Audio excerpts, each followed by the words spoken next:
Welcome to the deep dive. Hey there. Today, we're really digging into something vital for, well, any business, right? Yeah, how do you keep the customer you already have coming back for more? Exactly. We've gathered some really strong insights on customer retention. And our goal today, really, is just to lay out why focusing on those existing customers isn't just, a nice idea. It's often the smartest business move. It really is. So many businesses get caught up in chasing new leads. They overlook the gold mine they're sitting on. And that oversight, it can be expensive. I mean, the stat is pretty stark, isn't it? It is. Getting a new customer can cost you, what, 5 times more than just keeping an existing one happy? 5 times.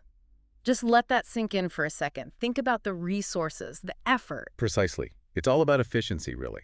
Instead of pouring everything into acquisition, how do you strengthen those ties with people who've already, bought into what you do? So that's our mission for this deep dive. Pull out the proven strategies, the stuff that actually works, for boosting that retention. Let's do it. Okay, so maybe we should start with the why. Why put so much energy here? I mean, we all love getting a new customer, that initial buzz. Oh, totally.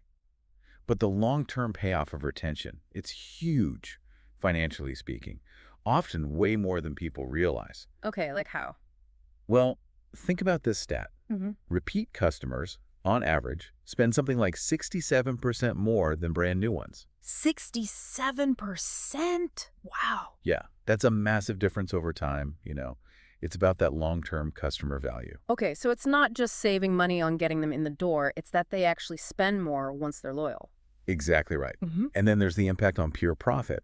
This is where it gets really interesting. Yeah. Some studies, like from Harvard Business Review, suggest that just lifting your retention rate by a tiny amount, say 5%, that can boost your profits anywhere from 25% all the way up to 95%. 95% from just a 5% retention bump? That's incredible leverage. It really is. Small changes, potentially massive returns. So what's driving that, beyond just them spending more directly? Well, your loyal customers, they often turn into your best marketers. Yeah. They become brand advocates.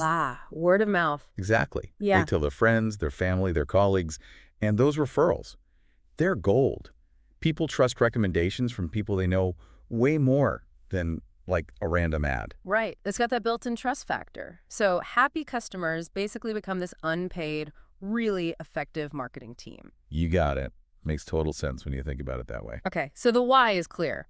It saves money, makes more money, and generates trusted referrals. Let's get down to brass tacks then. What can businesses actually do? What are the strategies? All right. Well, a fundamental one, maybe the cornerstone, is just delivering consistently great customer service. Okay, great service. That can mean different things, though. True. It's more than just, fixing a problem when someone complains. It's about making every interaction someone has with your business positive, maybe even memorable. We've all been there, right? Yep. Service that makes your day or really yeah. ruins it. Any standout examples? Well, Zappos always comes up. They've basically built their whole brand around amazing customer service. Right, the shoe company. Yeah. You hear these almost legendary stories, like a customer service rep staying on the phone for, I think it was like 10 hours once, just to help someone out. 10 hours? Seriously? Seriously. Now, that's obviously extreme, right? But it shows the commitment. It shows they're willing to go way beyond the expected. Okay, but most businesses can't afford 10-hour support calls.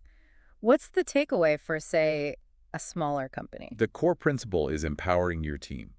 Give them the training and the autonomy to actually solve customer problems and make people happy. Right. And yeah, chatbots and automation have their place for simple stuff, but you need that easy path to a real human when things get tricky. That human touch. Exactly.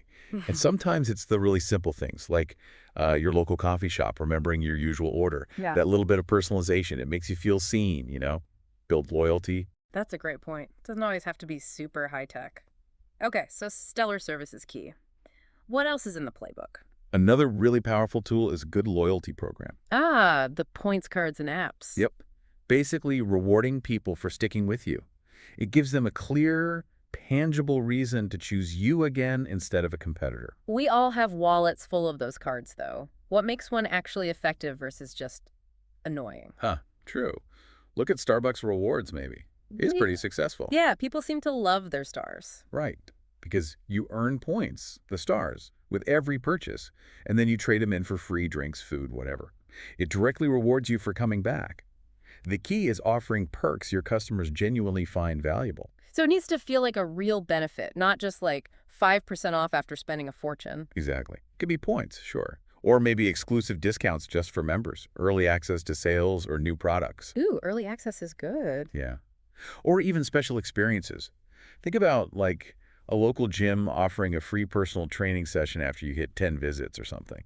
Okay, that makes sense. Rewarding the actual behavior you want to encourage keeps people engaged. What's next? Personalization. In this day and age, it's getting more and more crucial. Making things feel less generic. Precisely. People like feeling understood, not just like another face in the crowd or another email address.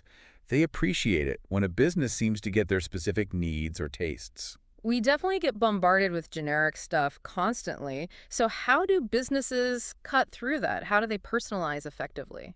Well, the big example everyone knows is Amazon, right? Their recommendation engine. Oh, yeah. Scary accurate sometimes. It is, and it works. They analyze your past buys, what you've looked at, and suggest other things you might like. Apparently, something like 35% of their sales come from those recommendations. 35%. Wow, okay, that shows the power. But again, what about businesses without Amazon's data scientists and budget? You can still do a lot. Yeah. Even simple things work wonders.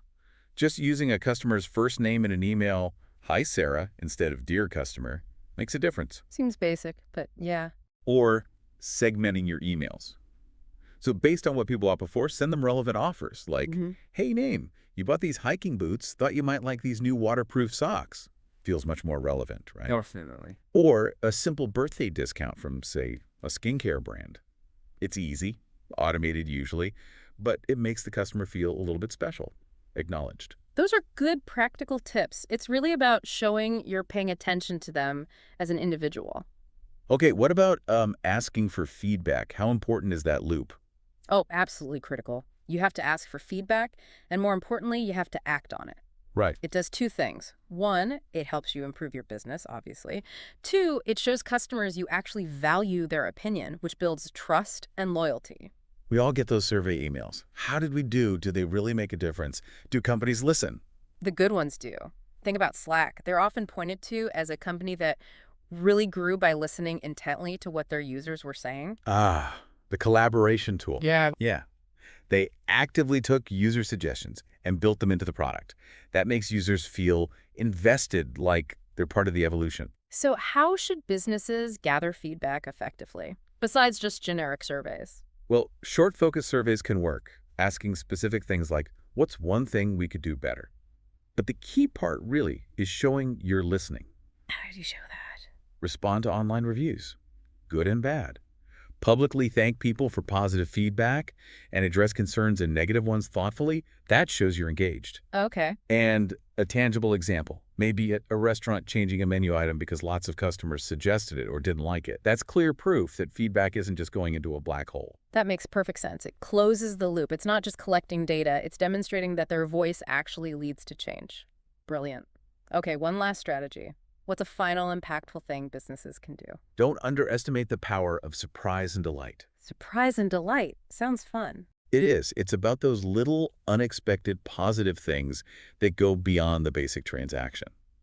They can create a really strong, positive feeling, an emotional connection. Okay, give us some examples. What kind of things are we talking about? Stuff that's actually doable. Totally doable. Think about Glossier, the beauty brand. They often pop a free sample of another product into your order. Ah, I've had that happen with orders before. It's nice. Right. It's relatively low cost for them, but it feels like a little gift. Introduces you to something new maybe you'll buy later. Win-win. Good one. What else? Sending a handwritten thank you note after a significant purchase, that takes effort, feels really personal. Yeah, you don't see that much anymore. Yeah, exactly. Or offering an unexpected free upgrade, maybe like free express shipping on their next order, just because. These little unexpected perks, they can really make someone feel valued and create a positive memory associated with your brand. Those little touches definitely stick with you. So listening to all this, it feels like customer retention isn't really about one single huge campaign or action. Not usually, no. It's more about consistency, like lots of smaller, thoughtful things adding up over time. That's exactly it. It's about building and nurturing an ongoing relationship. You do that by consistently delivering value, showing you appreciate their business, making things personal. Right. So, yeah, things like a good loyalty program, excellent and personalized service, genuinely listening to feedback, and throwing in those occasional delightful surprises, they all work together. Okay, so for you listening, maybe think about your own situation, your own business or interests. Which of these ideas feels like it could make the biggest difference for you? Yeah, is it doubling down on service? Building that first loyalty program? Getting better at personalization? Because it seems like consistently applying even just one or two of these well can really strengthen those customer bonds. Absolutely. And that leads to more sustainable growth in the long run. It's really about recognizing that value continues long after that first sale is made.